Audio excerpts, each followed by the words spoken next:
His policies are all in the right direction. If you're a billionaire and you care about your shareholders, you care about your family, you care about your grandkids, you should be voting for someone that's going to bring prosperity to America and peace to the world. That's what President Trump is going to do. That's what he did for us when he was president. A lot of Americans real concerned about shareholders. I guess we must elect Donald Trump. Now that was North Dakota Governor Doug Burgum, who, by the way, if you might have forgotten, he himself ran for president in the Republican primary and didn't do too well. Ended up dropping out and, of course, endorsing Donald Trump. Now, he is a billionaire himself, which is relevant for this conversation because as a billionaire, it has become very clear to me that he is so disconnected from the rest of society that he thinks American voters are sitting around feeling a deep level of concern about the financial health of billionaires in this country. So during his interview with Laura Ingraham, Burgum was asked about billionaires supporting Joe Biden. Let's hear how that portion of their interview went down. Governor, very quickly, your message to billionaires across this country, so many of them are adamantly supporting Biden still, especially the Wall Street types. I know you know a lot of these folks. What's your message quickly tonight? Well, I wish that they had gotten an opportunity to know President Trump the way the First Lady and I have, because when you see someone who cares this deeply about this country, is what he's going through and what the Democrats and the liberal media is putting him through, and how he gets up and fights for everyday people in America every day. And then his policies are all in the right direction. If you're a billionaire and you care about your shareholders, you care about your family, you care about your grandkids, you should be voting for someone that's going to bring prosperity to America and peace to the world. That's what President Trump is going to do. That's what he did for us when he was president. Laura Ingraham smiles. That was ridiculous. Listen, Burgum, like, I think he could have answered it better, but the framing of the question was insane. Like, yeah, Governor Burgum, what kind of message do you have for the patriotic billionaires of America? Like, what do you have? Is there anything you'd like to tell them? That's funny that's how you interpret it. I interpret it as like they're the silent billionaires out there suffering, just wanting someone in politics to think about them for once. Won't someone think about the billionaires? Yeah. No, the billionaires are on the phone with Doug Burgum and Donald Trump literally every day. They're fine, they're talking.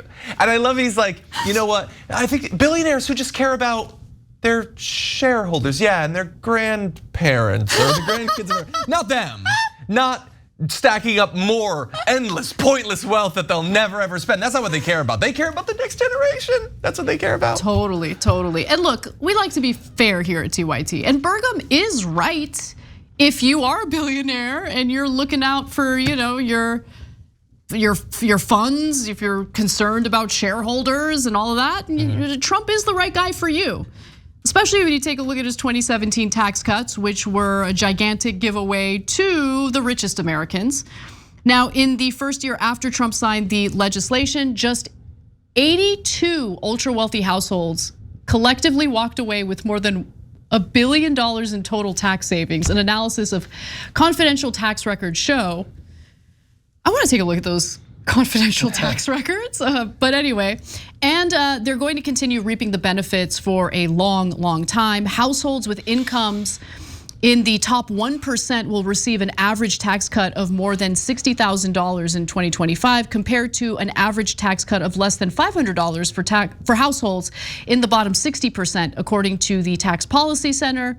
As a share of after-tax income, tax cuts at the top for both households in the top 1% and the top 5% are more than triple the total value of the tax cuts received for people with incomes in the bottom 60%. So while it was certainly sold to the American public as a tax cut for workers, tax cuts for the middle class, it was really mostly a tax cut for those who are already doing real well for themselves, okay? So, and if you weren't already convinced about this whole populist shtick being a total mirage, let's take a look at the invite to his upcoming Vegas fundraiser. This is for Donald Trump, of course. So at the the least expensive ticket is $1,000 per person. The most expensive though is $844,600, and that's for a couple. So that looked, I'm not sure, but it looks like At $2,500 a person, you're a supporter. At $1,000 a person, you're an attendee. So you're telling me I'm gonna hand over $1,000 to you and you don't even consider me a supporter?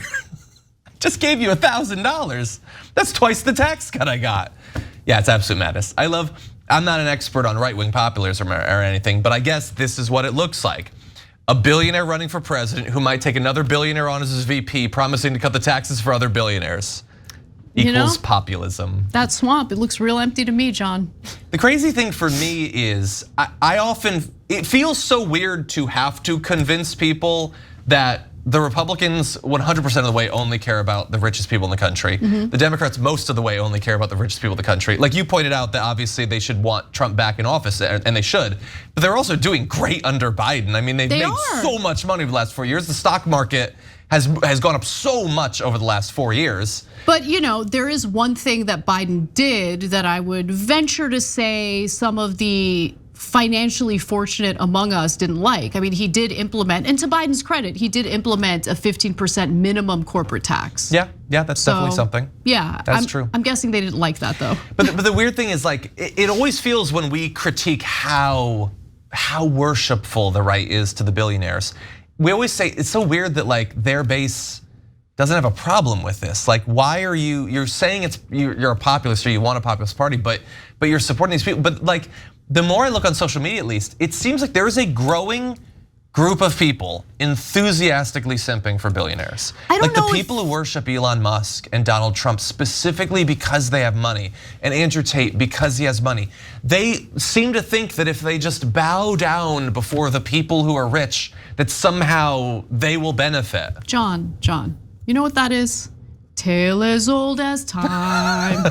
Like when we were growing, well, I mean, I don't know, you're a little bit older than me, but like I remember when I was, I mean, not by much, but don't you remember like MTV's Cribs, Pimp My Ride? Like, there's always been this fascination and obsession with worshiping the rich. Now, in terms of like mass media, I mean, rap culture back in the day, it's changed a little bit, but flashing your money, flashing your wealth. That was like a chain. That wasn't like they're billionaires. No, they would rap about how wealthy they were, and people loved it. That's 100%. And look, now we worship, the Real Housewives of different places and the Vanderpumpians or whatever. It's like I want to see into this.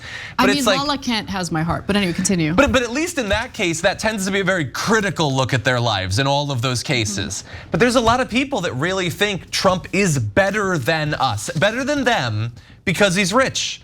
Elon Musk is smarter than us because he's rich, even if he's an absolute moron, even if he, as we critiqued on TDR this morning, responded to a guy on Twitter saying that having a child is literally free, and he responded exactly. That's the dumbest thing I've ever heard in my life. But he's a billionaire, so I guess he's smarter than us. Yeah. We worship the rich in America. We do. No, we totally do. And again, tale as old as time. Like that's been part of American culture for some time now. And it's, I think it's partly because people want to be aspirational, even though oftentimes they might be in for a rude awakening. It's. Anyway. Well, and you're 100% right that I think that is what drives a lot of their support for parties like the Republican parties. But the sick, ironic thing is their support for those sorts of politicians who push tax bills like that is it actually sets them back. Yeah. The one other thing I'll mention is, first of all, when it comes to Trump, I think that he garners support from voters for a bunch of different reasons. I don't think it's just because he's rich, but also, at the same time, what I'm noticing with the right, and I kind of understand where they're coming from. It's not that they're looking to support lower tax cuts or more tax cuts for the rich. It's that they see how the government spends our money, and they want tax cuts. You get what I'm saying? And so when Trump and members of the Republican Party engage in rhetoric that would have you believe that they're working on lowering taxes for everyone, including ordinary working people, well, that's gonna be an appealing message. Yeah, I just wish that they would catch up to the fact that every time we go through this with a new Republican president, they say it's gonna benefit poor and working class people, middle class. It doesn't. Yeah. The economy falls apart. And then when like on the other hand, Joe Biden will be like, I want the taxes on people making above $400,000 a year to go back up just to the already low level they were. and I won't raise any taxes on people making less than that, they're like, you're a commie and I don't trust you. Like it's very flipped priorities, or the way they interpret things. So the final thing I'll say about this story is, there's some chatter. There's some chatter about Burgum potentially being a member of Trump's cabinet, even maybe a VP pick. So look, Trump loves anyone who's loyal, but let's keep it real. Anyone who is loyal to Trump will have some red line that will be crossed by Trump at some point. So be careful what you wish for. Now, Burgum, is probably batting for Trump, hoping that he'll get some sort of cabinet position. Back in January, Trump hinted he might give Burgum a role in his cabinet. You need controversy for traction sometimes, and this guy is the most solid. Burgum is? He's the most solid guy. There's no controversy whatsoever. Oh, that's true. And he's one of the best governors in our country, and I hope that I'm going to be able to call on him to be a piece of the administration, a very important piece of the administration. He has no idea which part. Maybe VP, which maybe. I don't know. Look, I want a politician who's like decisive. Like I want to know that they once assassinated a dog. I don't trust people who I don't know that they killed a dog. You know why Trump likes Burgum? Because Burgum isn't going to show him up. No, he's not charismatic. He physically cannot. He has no ability to show up he can't show himself up. So we'll see what happens. But Burgum, I get it, you're a billionaire, so you care about the policies a candidate would champion on behalf of billionaires. But most Americans not billionaires. You got to think about that when you engage in this messaging. Just a tip.